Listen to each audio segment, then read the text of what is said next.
May 6, 1873, Labette County, Kansas. Bodies are being uncovered in the rural Kansas prairie. Men and even a child have gone missing while traveling along the Osage Mission Trail, a major travel corridor through southeast Kansas.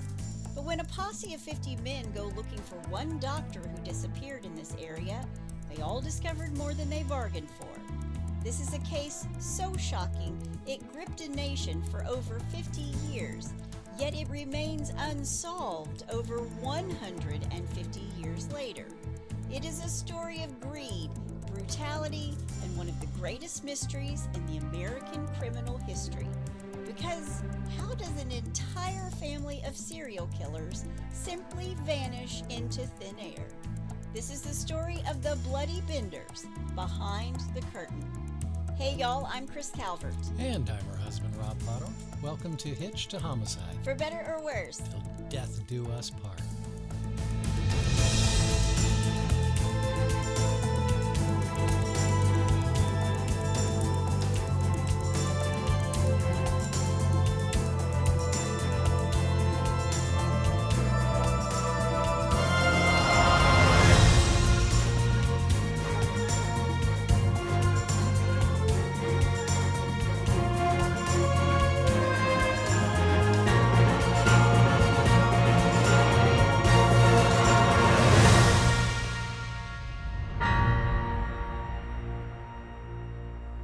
Welcome back, everybody. Yes, welcome.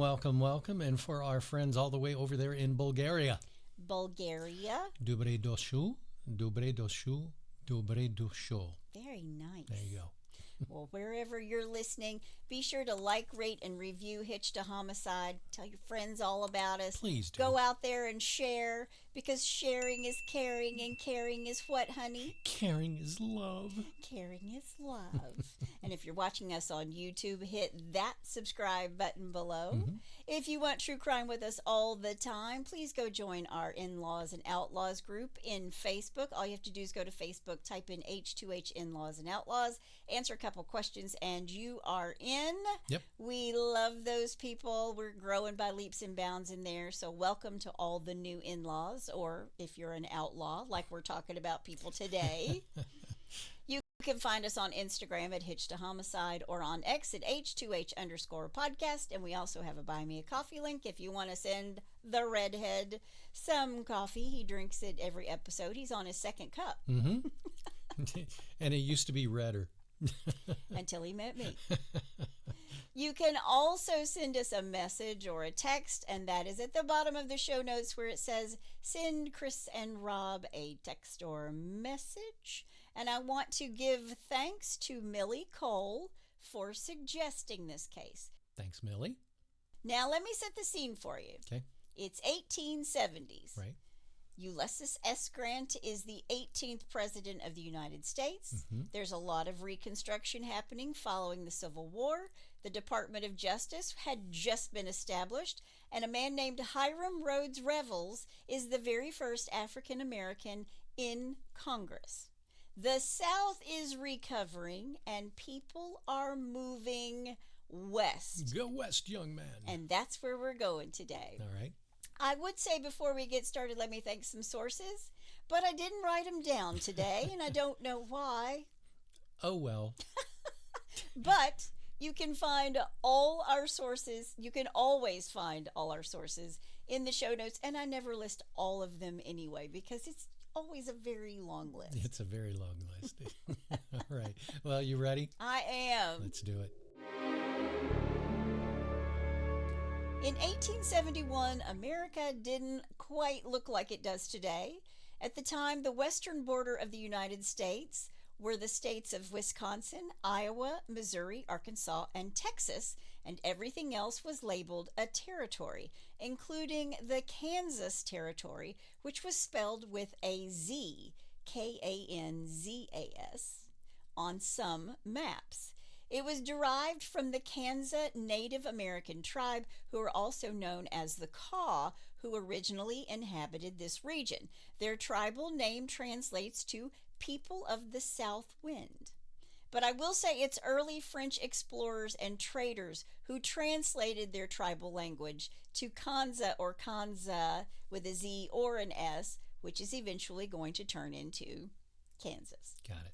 It's just one of the new territories established after gold is found out west in California and Colorado, and the Great Plains are just swarming with people, men, women. I read they were the educated, the ignorant. They were robbers, saints, and sinners. Everybody was heading west to get the gold. There's gold in them there. They were, and towns were popping up everywhere, and the families that were moving west were looking for a better life, but they didn't call it the Wild West for nothing. That's how it goes in the Wild Wild West. And it was wild.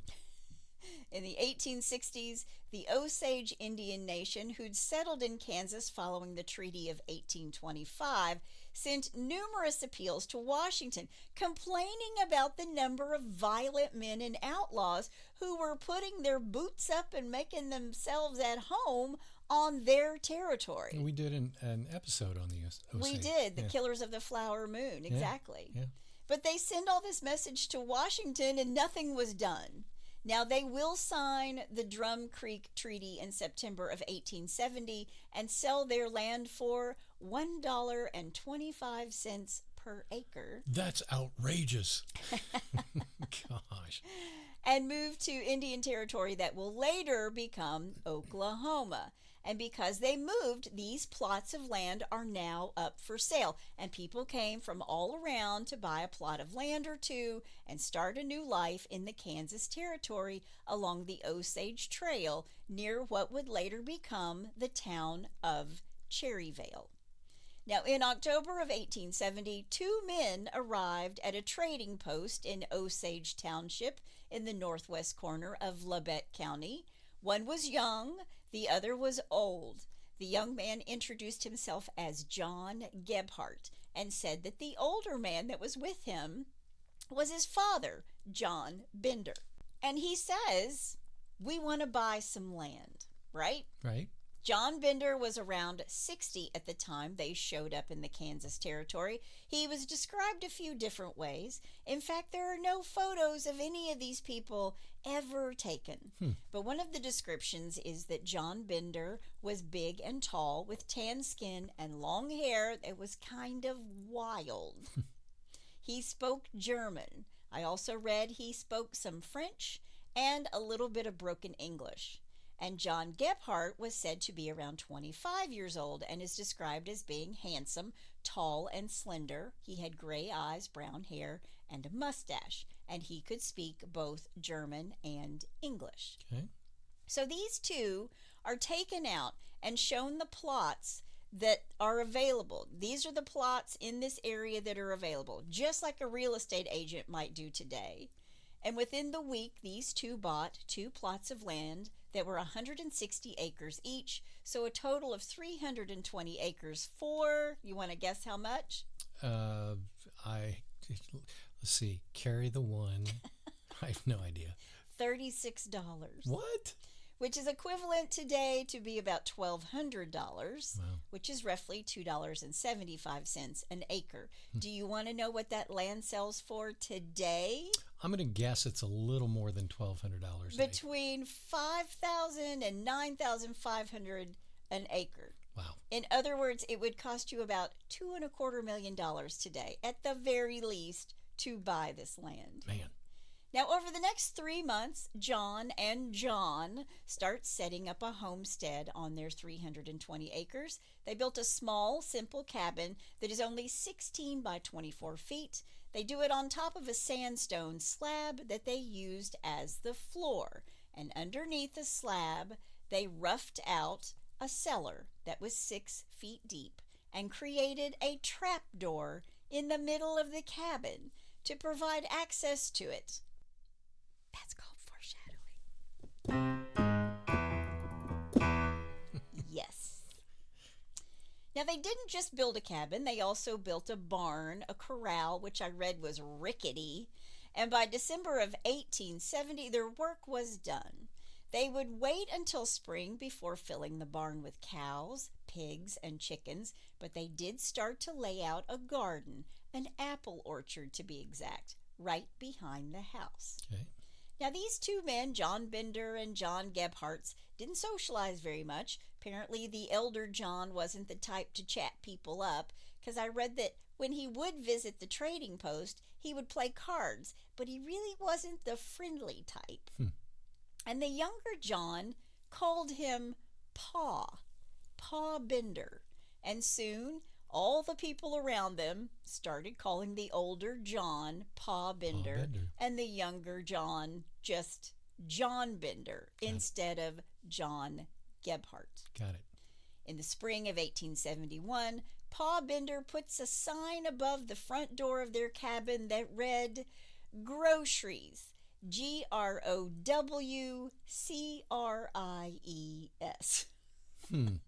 Maybe that's because the tomatoes weren't fully grown at the time. I think there was just a problem with the spelling. So obviously they were first-generation immigrants from Germany. Supposedly, Okay. yes. All right. Now, it was said that they didn't really sell anything worth buying, and most of the time, Pa Bender would chase people off with a gun. So talk about customer service. Yeah, he needs to work on his marketing skills. As for John, well, a lot of people looked at him and said, "He ain't right." "No, he ain't." "He ain't right."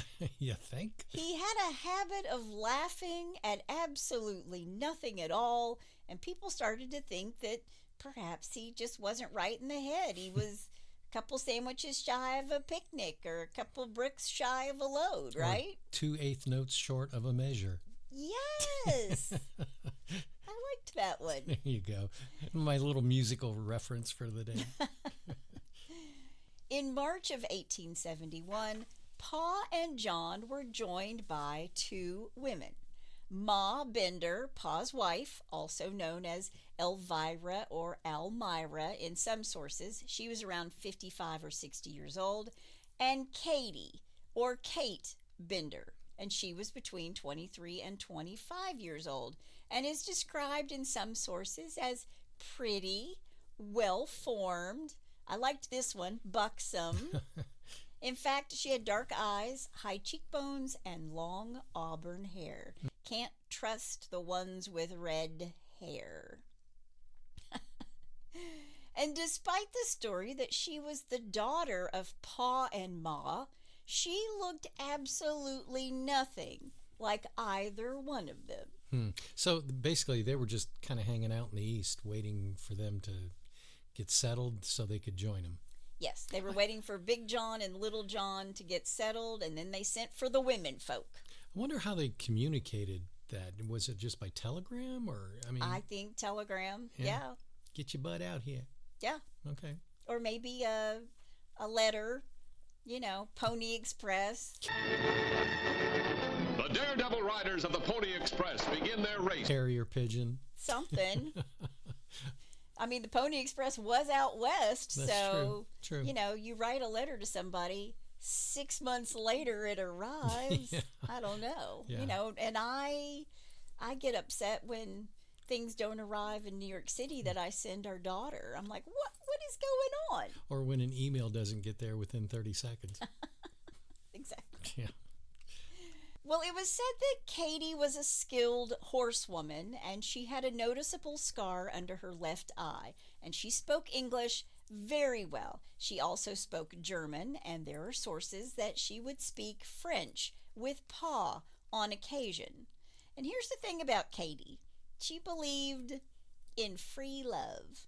Yoo-hoo. And within a few days of arriving, every unmarried man in the area was finding a reason to come to the Bender's homestead to meet the buxom Katie and perhaps have a roll in the hay.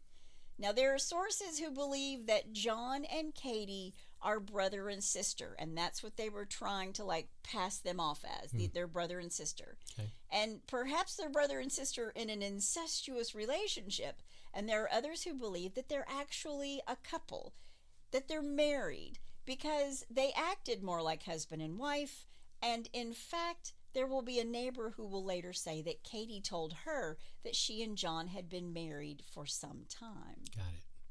Again, there are lots of stories, some of them conflicting as to what is true and what's been fabricated over the years. But according to some sources, within weeks of arriving in Labette County, Katie Bender made a name for herself. She would attend church on a regular basis with John in the town of Harmony Grove, and she made friends in the towns of Independence and Cherryvale. She took singing lessons and went to town meetings and would visit other women in town to share a cup of tea and a little bit of gossip. And again, because she believed in free love, many a man showed up at the Bender Inn to have a few drinks and play cards with the other men folk, and then maybe catch a glimpse of Katie and have a chat, and if Katie's feeling generous, perhaps a roll in the hay. Free love, bathtub gin. Another thing about Katie, she said that she could speak with the dead. Hang on to that little tidbit for a moment. All right. Not long after the women arrived, the cabin was split into two areas, divided by a canvas. I read that the canvas was the canvas cover from a wagon. And at the back of the cabin, there were two beds, the cooking area, a kitchen table. The front of the cabin was a general goods store, like a dry goods store. Right, right. And the sign that used to read groceries was now spelled correctly to just groceries. Okay. The Benders started to advertise their cabin as an inn. They put out two benches in front of the house, and Katie would greet people with a smile. I bet she did. She met them with a smile and a hearty stew and an offer of shelter for the night. She'd order them to sit with their backs to the canvas, and she would chat with them while she served them food, and then she would leave them in the front room to settle down for the night. Now, the next morning, they'd stock up on provisions, enjoy a big breakfast, and then head off, resuming their journey to whichever neighboring town they'd been traveling to. Okay. But not all of these travelers are going to make it out of the Benders Inn alive. Uh-oh.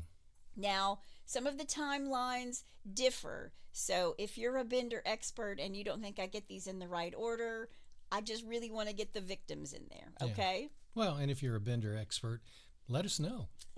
Yeah, we want to know what the actual timeline is. Sure.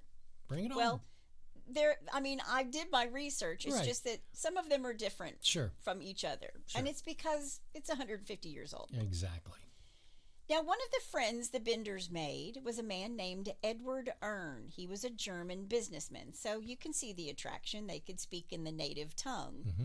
In February of 1871, Edward wrote to a Mrs. Foster in Germany asking if he could marry her daughter, and also asking if the two of them would consider moving to America and Kansas, where he could take care of the both of them. Okay. And these two women agree, the mother and the daughter. So they sold their belongings and left for America with some jewelry, traveler's checks worth $3,200, and a trunk of clothes. Now, these same traveler's checks would be worth about $87,360 today. And the fact that there were traveler's checks back then really surprised me. Were they American Express? I don't think they were American Express. A couple months later, in April or May of 1871, the Fosters arrive. Edward, who's friends with the Benders, tells them, "I've arranged for you to live with my friends, the Benders, while I decide where we're going to settle." To which I say, come on, Edward. Come on, man. You asked in February. It's now April or May. Yeah. Dude, you should have figured this out, right? Yeah. There's not a whole lot to do back then. Yeah. It's not like you're programming a computer. Look, if the Benders could, buy 320 acres, come on, Edward. Yeah. Right? Now, I can only imagine the Foster women arriving in Kansas in the middle of nowhere, in the middle of the plains, and finding out that they're going to share a cabin with 4 other people that is 16 by 24 feet. And just for reference, I looked this up. This is the size of a standard 2-car garage. Yeah.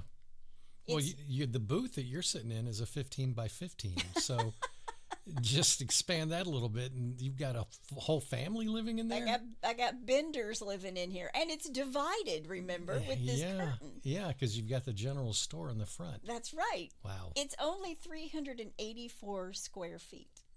It's like living in New York. Yes, but that would be a little not an efficiency. What are they called? It's a studio. Yeah, studio apartment.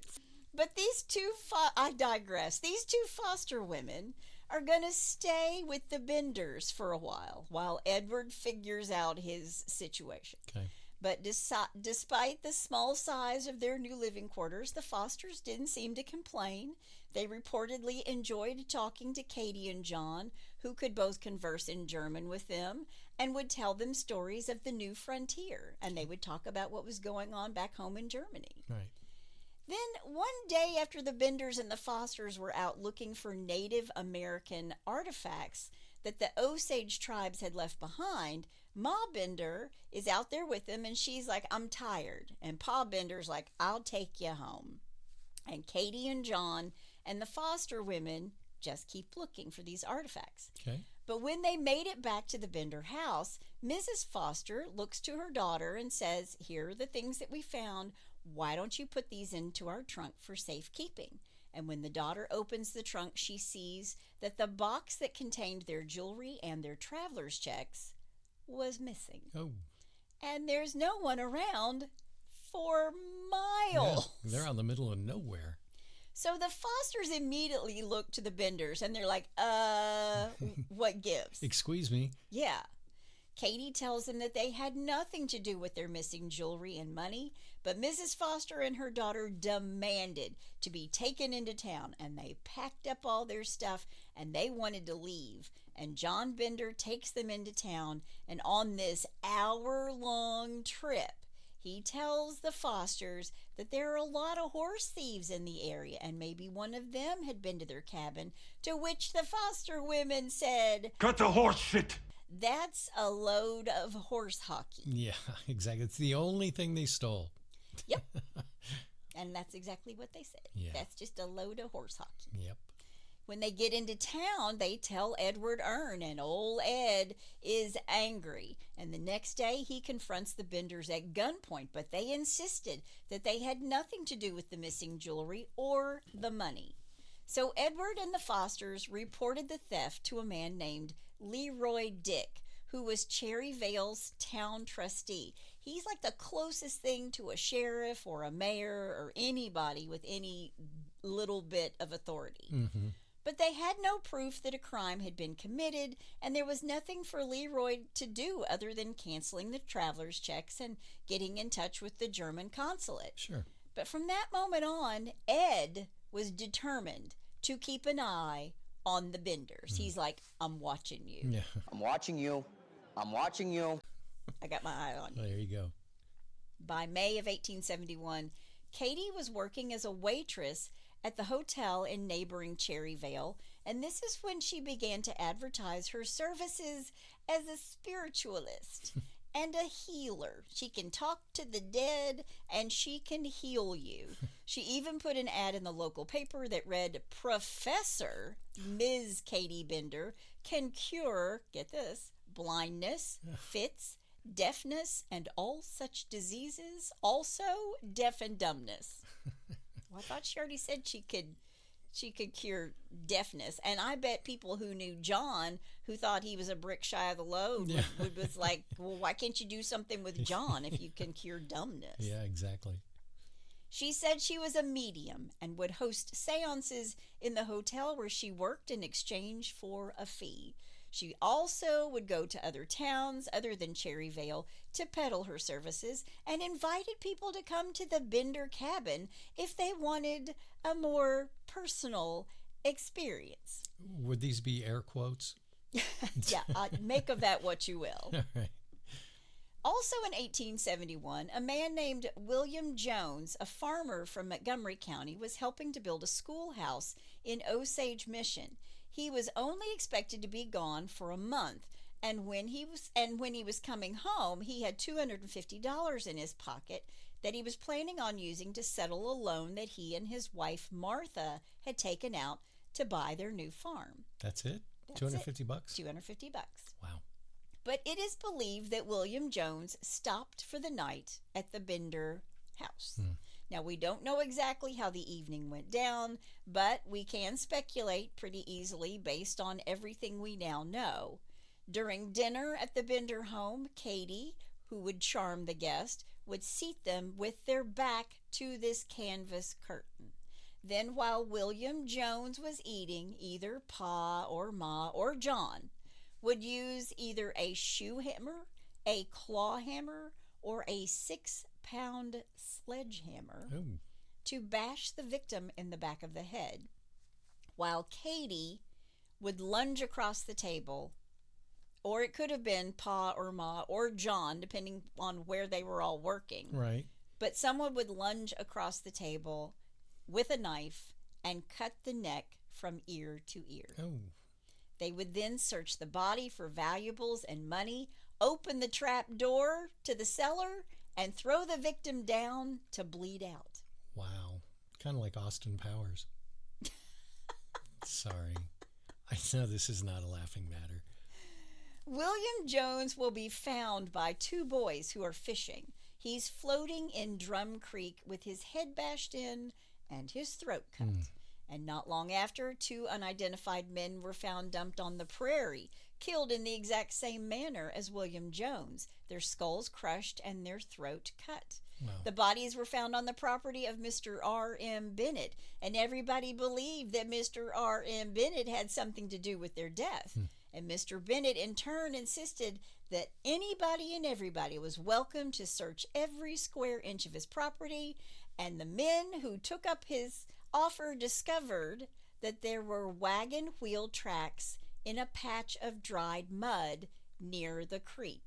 And one of the back wheels was wobbly and left a distinctive track in the mud. Yeah, kind of like forensics today with tires, rubber tires. It's exactly the same thing. Yeah. It was then speculated that this would result in the wagon making a rattling sound as it drove. And after the men had inspected Mr. Bennett's wagons, they confirmed that it did not have wobbly wheels and didn't rattle. So Mr. Bennett was no longer a suspect. In the months following William Jones' murder, 4 more men disappeared after passing through the area. 29-year-old Henry McKenzie was from Indiana, and he was one of them. Okay. He'd been on his way to Independence, Kansas to visit his sister and stopped in Cherryvale to say hello to his cousin, Leroy Dick, Cherryvale's trustee, the only guy with any authority in town. Yeah. He spent the night there, and Leroy and his wife warned their cousin Henry that men had been going missing in the area. And Henry is a soldier who fought in the Civil War, and he's like, look, I can take care of myself. Henry stayed the next night in the home of J.H. Sperry, a local homesteader, and left for Independence, Kansas, the following day. But Henry would never arrive. I mean, can you imagine you survived the Civil War? And you get taken out by the Benders, Jeez. by Ma and Pa Bender. Man. Yeah. 40-year-old Benjamin Brown from Cedarville in Howard County had traveled to the Osage Mission Trail with $50 in his pocket. He wanted to use the money to secure a loan so he could buy a farm for himself and his wife Mary and their daughter Cora. Well, he was denied the loan, so he headed to Independence, Kansas, to try there. He traded for a new horse in Ladore, Kansas, a place that had earned the reputation as one of the wildest towns in Kansas, but he will never make it to Henry. One thing about Benjamin, he wore a silver signet ring on his finger. Yeah, a silver ring, that's pretty much worth him dying for. Maybe. Yeah. A man named William F. McCroddy, he's an Irishman from Cedar Vale, Kansas, which is 64 miles from Cherryvale, William served during the Civil War in the Illinois Infantry. He's on his way to the land office in Independence, Kansas, to settle a land dispute. And he arrived in Ladore hungry, broke, and tired, and he needed a place to sleep. And a man named Dan Gardner gave him 25 cents and told him, if you need some place to lay your head, check out the Bender place. Lay your head. Well, there's a bad choice of words. He never made it to Independence, Kansas. Wow. In the winter of 1872, a 30-year-old blacksmith from Independence, Kansas, named George Newton Longcore, was moving to Iowa along with his 19-month-old daughter, Mary Ann. They were going to live with George's in-laws in Iowa after his wife and his son had passed away. Oh. Now, his wife's name was Mary Ann as well. George and little Mary Ann say their goodbyes to their good friends, Dr. William York, and his wife, who was also named Mary, lots of Marys. And they were off to Iowa in a new wagon with a team of 4 horses. What could go wrong in a brand new wagon with 4, count them, 4 horses? Wow. They're a big target.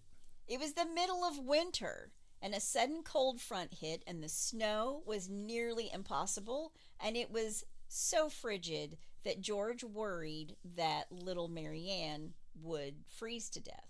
So they pulled up to a cabin in the middle of nowhere, hoping to find shelter for the night. They stopped at the Bender cabin. But then the new year came and went, and George and little Mary Ann still hadn't made it to their grandparents' house in Iowa. I mean, that's a trek. It was going to take them a while to get there, right? Yeah. So these grandparents wrote to Dr. York, who was a former Union Assistant Army surgeon in the 15th Regiment of the U.S. Colored Infantry. He was actually captured by Confederates and taken to Camp Ford in Texas and had all these scars on his body because of that. Sure. And then he married his sweetheart, Mary, and these two moved to Independence, Kansas, where they started a family. And he and Mary met George Newton Longcore after his own wife, Mary, and his son had passed away. By the way, Dr. York is also in his early 30s. Okay. So the grandparents to little Mary Ann and in-laws to George Newton Longcore, they contact Dr. William York, who tells them that he was already planning a trip to Fort Scott, where his father lived, and decided that along the way he would try to figure out what happened to George and his baby girl.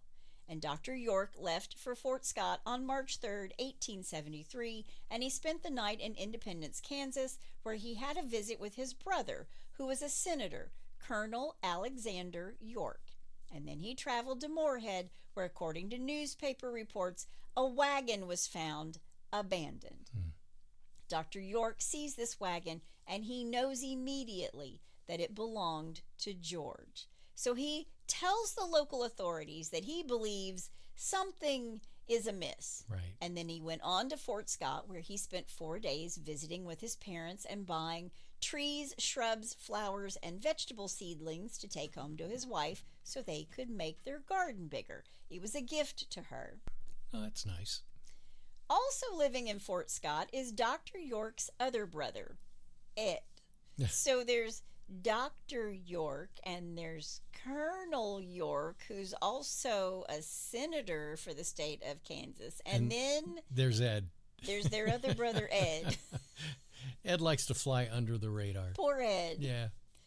Also, while he's with his parents in Texas, he buys a, quote, very fine horse and a new saddle and bridle. And on his last night in Fort Scott, he told his dad about George and little Mary Ann disappearing. And he told both of his brothers that he was going to stop at every homestead along the route that George and Mary took. And then he was going to gather a group of men to help him look for them when he got back to independent Kansas. Okay. And then Dr. York and his father wrote a letter to his brother, Colonel Alexander York, who was this U.S. Civil War vet, and he's also an attorney and a member of the Kansas State Senate, and to the sheriff in Independence to let them know about his plans to stop along the way and question people, and that he thought he would be gone 10 to 14 days. So Dr. York is like thinking ahead. I'm going to go question these people, and I might run up into some nefarious characters. And my plan is to be gone 10 to 14 days. So if I'm gone longer than that, y'all need to start looking for me, kind of thing, right? Right. When Dr. York didn't make it home, a search began for the missing doctor, led by his brother, Colonel York, and a company of 50 men. Some people called it a posse. Yeah. They questioned every traveler along the trail and visited all the area homesteads. And on March 28, 1873, Colonel York arrived at the Bender's Inn. Dun, dun, dun. Kate and John Jr. answered the door, and they tell Colonel York that Dr. York did indeed stay with them, and that he probably ran into trouble with Indians after he left the inn. And then Colonel York, get this, he stayed for dinner. No. So Katie must have been pretty charming. Colonel York, you need to stay and eat dinner. Wow. He does survive dinner, but there were 50 people outside watching out for him. That helps. And looking for his brother. Right. But over the next few days, Colonel York keeps questioning people, and he learns that a woman had recently been seen running and screaming out of the Bender's Inn because she said Ma Bender had threatened her with a knife. So on April 3rd, Colonel York goes back to the Bender's place with his 50 men to have a little chit-chat with Ma Bender, who tells him in broken English that she was angry with this woman because she was a witch who had cursed her coffee. And don't mess with someone's coffee. Apparently not. And this is when the colonel realizes, he's like, hold the phone. Ma Bender, who has always feigned ignorance when it came to English, Colonel York realizes she does speak English. She does understand English. Yeah. And he thinks the whole thing is hinky. And Ma Bender told the colonel and his men to leave. Get out. Wow. But before he did, Katie goes to the colonel and says, you should come back alone tomorrow night. And she would, with her psychic abilities, find Dr. York. Professor Ms. Katie is going to find Dr. York. And of course, the colonel bought into all that. Yeah, at this point, the colonel knows. And I think the 50 armed men know that the Benders are the reason that so many people have gone missing. Sure. And the colonel thought that it didn't smell right in the Bender's Inn. Right. But he didn't think it was just the Benders. He thought that there was a neighboring family, the Roaches, that they were also in on all these people disappearing. Oh, yeah, those pesky roaches. I mean, I was thinking, it's the Roach Motel. Roaches check in, They don't never check out. check out. But there were plenty of folks who wanted to hang the whole lot of them, the Benders and the Roaches. But Colonel York, who's an attorney and a statesman, says, we need proof. By the way, the Roach family will eventually be cleared. Okay. John Bender offered to show Colonel York and his men where a band of outlaws were known to hide out. And then he spent the afternoon laughing to himself as these men searched this area. It was like he sent them on a wild goose chase. Now, mind you, a lot of the people they were questioning didn't take too kindly to the way they were sort of manhandling their investigation. Yeah. Apparently, Ed York, who's out there asking questions too, outright accused more than one person of murdering his brother. Wow. And one of those people was actually James Roach, who wrote to the governor, Thomas Osborne, asking him to intervene in the search because, quote, we are all poor and we want help from the state and we want it now and we need it so that we will spare no time until we bring the guilty parties to justice. Wow. End quote. That was kind of eloquent. It really was. Yeah. Now, Colonel York returned to Cherry Vale, and the colonel wrote his own petition to the governor asking for his assistance in capturing the organized band of outlaws, and the governor agreed and declared a reward of $500 per head for the capture of the persons responsible for all the disappearances. And when the York brothers and their posse stop outside Leroy Dick's house, they ask him if there were any suspicious folks around, and he told them all about the Fosters, the mother-daughter who stayed with the Benders and lost everything, and about how there were rumors that the Benders were up to no good in the middle of the night. My mother always said, nothing good ever happens after midnight. There's nothing out there for you. That's what we tell Scotty when he runs out the dog door. It is. There's nothing out there for you. There's nothing good happening after midnight. But it's at this point that all the neighboring areas started pointing fingers at the Osage area, saying that they were responsible for all the disappearances. Don't look to our town. It's over here along this Osage Trail. That's where it's happening. Right. And then on April 8th, a meeting was held in Harmony Grove, and 75 locals attended, including Colonel York, and maybe even, I read, the Benders.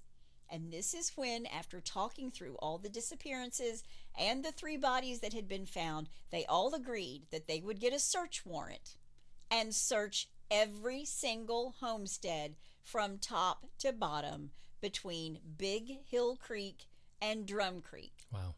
But before they could even begin, there was a report of another abandoned wagon on the outskirts of the town of Thayer, which was a busy railroad town. The horses were still hitched to this wagon, and the horses were starving to death. So they feed and water the horses, and they take the wagon back to the local stables for safekeeping. Okay. But on the back of the wagon was a loaded rifle and a wooden sign that read groceries. GROWCRIES. That's just coincidence. And even though Colonel York believes that the Benders are behind at least some of the disappearances, no one was really watching them. So he leaves that night, he hears all these things, and nobody's really keeping an eye on the Benders. I guess they just didn't have 24-hour surveillance at the time, right? Yeah. And 3 days later, after the township meeting, a man named Billy Toll, who was driving cattle, went past the Bender property and noticed that it looked abandoned. But more than that, their livestock looked unfed, and most of them were already dead. So this man quickly reports this to Leroy Dick, and the next morning, Leroy and 2 other men go to the Bender homestead.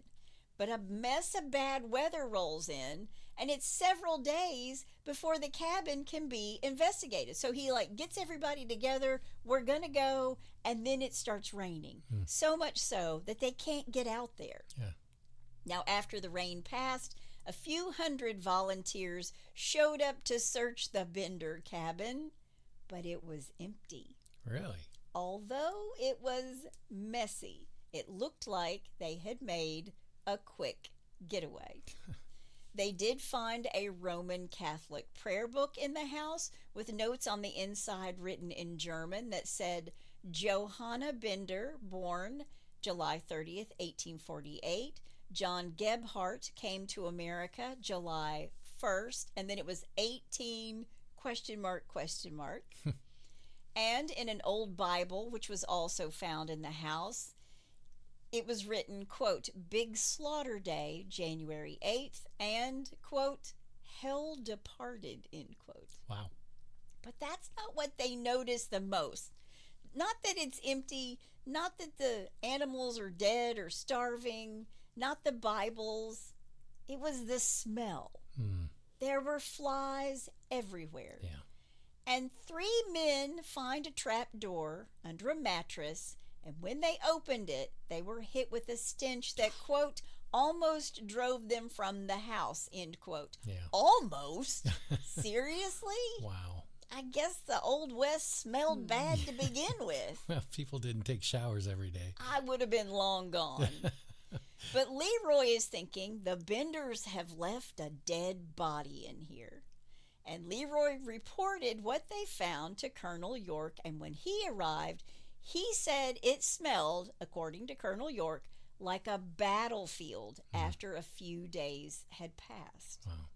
Now, this group of men broke up the sandstone floor with sledgehammers, and even though there was nothing underneath, no bodies, there was blood soaked into the soil below. So the men physically pick up the cabin and move it off the slab, and they begin digging under it, but they find nothing. So there's this cellar, and it's gross and stinky and covered in blood, and there's been so much blood that it has soaked into the soil around it. Wow. So these men start poking around the property, and it didn't take long. Ed York joined the search that afternoon, and they searched the apple orchard because it looked like there was fresh earth. It looked like graves. And the first body found was that of Dr. York. He was buried face down and barely under the surface of the earth. They would uncover 8 bodies in total. Jeez. The bodies were placed in wooden coffins and left next to their grave so they could be identified. Ed York ID'd his brother, Dr. William Henry York. Leroy Dick identified the body of his cousin, Henry Mackenzie. William Crotty had a tattoo on his forearm that listed his name, date of birth, and his regiment. Benjamin Brown was identified after a horse trader from Ladore recognized his silver signet ring. There you go. A man named James Freerick was ID'd by a neighbor, and the body of a man named John Geary or John Boyle was found in the bottom of a well on the Bender property. Jeez. George Newton Longcore's father-in-law came in from Iowa to look for his granddaughter and his son-in-law, and had the sad task of not only identifying George, but also little Mary Ann. She is the only one who has not had her head bashed in or her throat cut. But she was wearing mittens, and inside the mittens there was dirt, which led people to believe that possibly they had buried her alive. The coroner would later explain that the men had most likely all stopped at the Bender Inn, and all were people that the Benders must have thought wouldn't be missed by any of the locals. Their unlucky guests then sat with their backs to the canvas that acted as a divider, and it was Kate's job to distract them with food or conversation. Then someone, either John Bender or Pa Bender, would then repeatedly hit them over the head with one of the 3 hammers that were found inside the cabin. Their bodies would be placed next to the trap door before their throats were slit, and they would be left to bleed out. And once that was done, their bodies were buried near the orchard. Wow. That's just amazing. It's crazy. Yeah. It's crazy. Wow. Now, the cause of death of the men buried in the orchard matched the cause of death of William Jones, the man whose body was found in the creek, as well as the cause of death of the 2 other men who'd been murdered while camping nearby. So, even though they didn't stay at the Bender's place, they still got their heads bashed in and their throats cut. Wow. Yeah. So they were also added to the list of the Bender's victims, bringing the total to 11. In the coming weeks, the authorities learned that the Benders most likely murdered their victims so that they could steal their horses and whatever money they had on them. John Bender was a horse thief, and he would take their victims' horses and whatever valuables they had and meet up with an outlaw from Texas named Frank McPherson, or a member of the McPherson gang. And the McPhersons would then buy the horses and whatever loot John Bender had on him, and then travel back to Texas to sell them. And this was supported by a witness statement by a horse trader from Albuquerque in New Mexico who admitted to buying Dr. York's horse a few weeks after his murder. On the 17th of May, 1873, Governor Thomas Osborne published the following proclamation.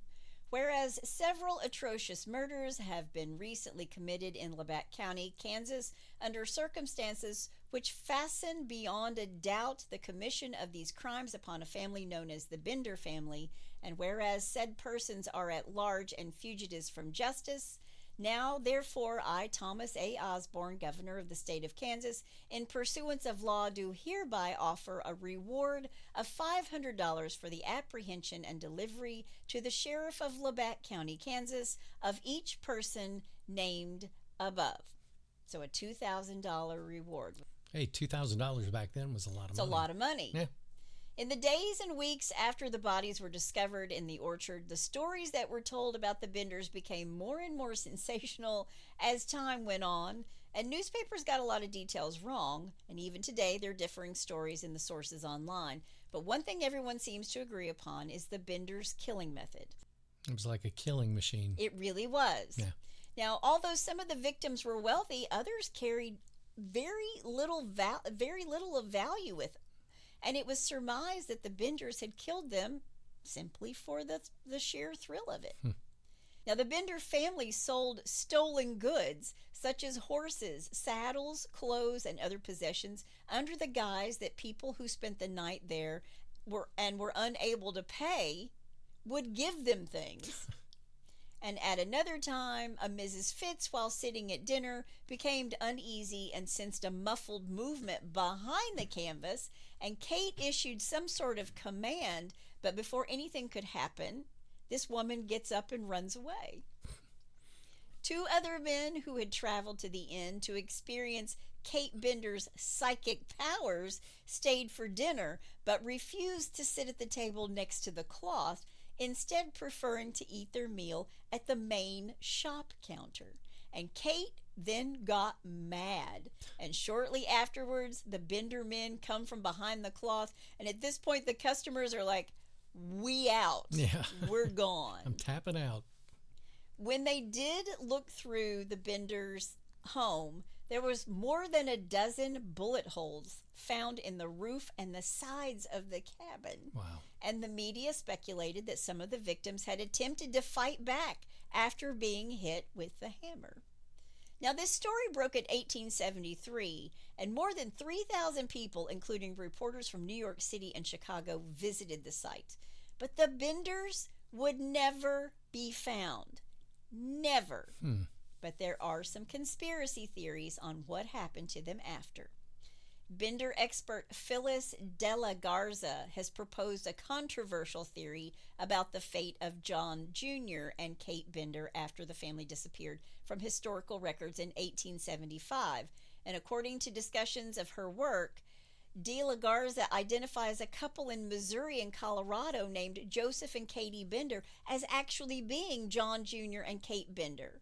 However, critics have noted, quote, numerous red flags and illogical leaps, inconsistencies between De La Garza's claims and sources such as census records, and contradictions about this Missouri-Colorado couple she identifies as the fugitive Benders. And she's the expert? She's one of them. Oh, okay.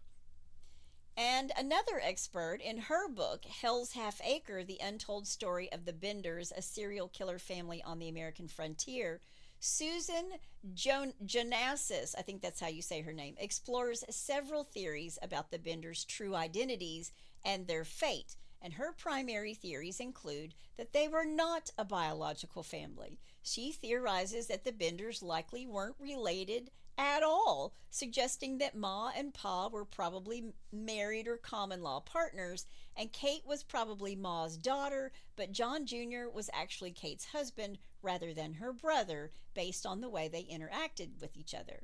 And as far as their escape, well, she believes that the family disappeared before authorities could apprehend them, with their ultimate fate remaining unknown despite search parties and investigating lasting over 50 years. People looked for them for 50 years. Wow. She also believes that the victim count is uncertain, and while 11 confirmed victims were found, Jonassis notes that locals believe the Benders may have killed more than 20 people, given the many mysterious disappearances of travelers in the area. Now, the enduring mysteries surrounding the Benders include their fate after fleeing Kansas in 1873, with theories ranging from a successful escape to being lynched by vigilantes. And additionally, archival sources suggest photographs of the Benders exist, but no confirmed images have ever been authenticated, leading to speculation that, quote, the photos could be sitting in an antique shop somewhere and we won't know it's them, end quote. Now, hundreds of people visited the Bender Inn in the days following the discovery of the bodies, and people stole everything. They all wanted a souvenir. Sure. However, no one has ever claimed the $2,000 reward that was placed on their heads, despite Colonel York paying 2 detectives, Thomas Beers and Charles Peckham, to find the Benders. And many believe they were taken care of by these vigilantes. And there were just people who wanted them dead, but didn't want anyone to know that they did the deed, so they didn't come for the reward. Sure. But in order to remember those whom the Benders killed, here they are once more: William Baldwin Jones, Ben Brown, William Frank McCroddy, Henry Mackenzie, Johnny Boyle, George Newton Longcore and his baby girl Mary Ann, John Greery, Red Smith, Abigail Roberts. There were 6 unidentified men found, one thought to be Jack Bogart, whose horse was sold to a friend of the Benders after he went missing, and of course, Dr. William Henry York. There were also various, get this, body parts not belonging to any of the other victims buried. Wow. They are believed to have belonged to at least 3 other victims. In total, it's believed that in Kansas alone, there were over 20 victims of the Benders. And other than Mackenzie, York, McCroddy, and the Longcores, none of the other bodies were claimed, and they were buried in Montgomery County, southeast of the Benders Orchard. These are now known as the Benders Mounds. All in all, it is estimated that the Benders took roughly $7,500 from their victims, which in today's money is over $200,000. Wow. What was left of the Benders' property is on display at the Cherry Vale Museum. Now, the Bender property has been owned privately since the 1960s, long after all the souvenir seekers were gone. Yeah. And as recent as 2025, last year, the University of Kansas anthropology students and faculty conducted archaeological field schools on the site to locate the exact positions of the house, barn, and graves. Really? The precise location of the cabin and garden remains uncertain, and researchers are, quote, pretty confident the property has never been fully scanned for additional bodies, end quote. Man. The current owner has expressed interest in uncovering new answers about the case. So, they were talking about doing all this just last year in 2025. So could 2026 be the year that we learn even more about the Benders? Sure. But that is the story of the Bloody Benders. That's not the kind of bed and breakfast you want to stay at. And that's all I have to say about that. All right, my take on the whole thing is that it's just really messed up. But the one thing I kept thinking about, though, is, we think about traveling and we get on the highway and go. Back in the 1800s, talking about the gentleman with his young daughter. Yes. And it was snowing and Yes. cold and dark. And, there's no street lamps. There's nothing out there. It's just black. Yeah. And I just can't imagine. And then you go to this place and you're unalived, as they say on the internet. Mm-hmm. Yeah. Wow. Yeah, and then thrown in through a trap door. Yeah. Yeah. And with that your poor throat little slit girl. so you can just bleed out. Yeah. That poor little girl. I know. It tragic all the way around. 4 horrible, horrible people. Yeah. Well. All right. Well, that was depressing. I'm sorry. Let's get something a little more stupid with a little bless your heart. Well, bless your heart. All right, number 1, I'm calling This Close. This took place over in England. A cab driver and a really young snobby guy in the taxi. He was a first-year university at best guess. He was pretty wasted and fairly aggressive.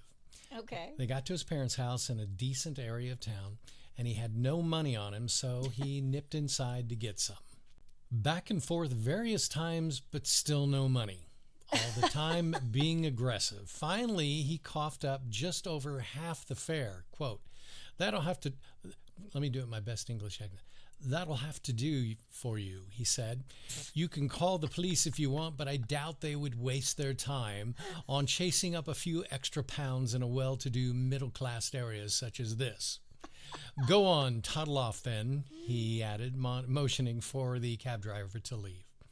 He did, but as he drove away, the guy stood triumphantly in his doorway, a broad smile on his face, and his middle finger extended proudly in the direction of the cab, completely oblivious to the fact that minutes earlier he had handed his iPhone over as collateral. Oh. Oops. That's pretty good. Yeah. All right, number 2. Something smells rotten here. Well, that sounds like our case. I know. Today. It's kind of coincidence. And this took place over in Scotland. Are you going to do a Scottish accent this time? Because I don't know about that English accent. I know, it was poor. Okay, police responding to a vehicle collision on the Langstract in Aberdeen noticed Stuart Cook, 28, speaking to the driver of another car. Okay. After observing a strong marijuana odor emanating from Cook, officers searched him and his vehicle, finding a small amount of cannabis. All right. Okay. Police handcuffed Cook, who immediately began to scream and act aggressively. He was brought to the police station in Kitty Brewster, where he was booked and strip searched. Oh. During the procedure, officers claim Cook passed wind intentionally multiple times. Cook deliberately farted in the direction of the officer 3 times, stating, "How do you like that?" reported prosecutor Lucy Simpson. Cook pled guilty to possession of cannabis and to behaving in a threatening or abusive manner. Yeah, I guess. Yeah, he was admonished without penalty for the drug charge, but has been ordered to perform 75 hours of community service after intentionally passing gas as police officers conducted a body cavity search. Oh. You can get away with marijuana, but don't you dare fart. He's out there picking up trash for it. That's it. All right, number 3, and finally. How'd that work out for you? This took place in Boston. Okay. Authorities say Authorities say a 25-year-old Ruddy Rodriguez was among a group of 10 to 15 people driving ATVs and other vehicles erratically on Providence streets. Police say Rodriguez drove through a red light before mounting a sidewalk, causing pedestrians to run out of the way. Oh.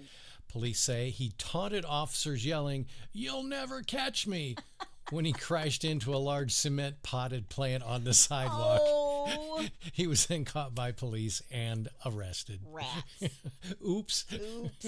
I was thinking, run as fast as you can. Can't catch me. I'm the gingerbread man. There you go. Oh, man. I just love the fact, "You'll never catch me." You'll never catch me. Bluey. Boom. You're like, yeah, about that. Think again. Well, if you have a bless your heart or you know somebody's heart who needs blessing, all you got to do is go to hitchtahomicide.com. When you get there, there's a pull-down menu. And while you're there, you can also suggest a case like this one was suggested. Yep. Or tell us about your brush with true crime. Please do. That's my amazing, patient, fantastic husband out there. And that's my beautiful, beautiful bride in the booth. Join us next time on Hitch to Homicide. Bye, y'all.